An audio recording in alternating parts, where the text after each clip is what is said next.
வாழ்க்கையே வெறுத்து போச்சு. வாழ்க்கையில எனக்கு உதவுறதுக்கு யாருமே இல்ல. நான் நிர்கதியா நிக்கிறேன். எனக்கு எந்த வழியுமே தெரியலையே! அப்படின்னு ஒரு இக்கட்டான நிலையில நீங்க நிக்கும் பொழுது, எந்த தப்பான முடிவும் எடுத்துறாதீங்க.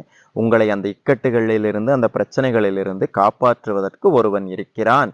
அப்படிங்கிறத நீங்க முதல்ல ஞாபகம் வச்சுக்கங்க. அவன் யார் தெரியுமா?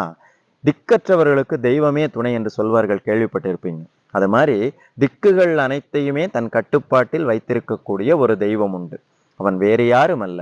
முருகப்பெருமான் தான். நீங்க உயிர குடுத்து கத்துறன்னு சொல்லுவாங்க இல்லையா? அது மாரி அப்படி ஒரு இக்கட்டான சூழ்நிலை வரும்பொழுது, "முருகா! உன்னை இல்லாம என்னை யாரு காப்பாத்துவா? என்ன காப்பாத்த வா முருகா!" அப்படின்னு மட்டும் கூப்பிட்டு பாருங்க.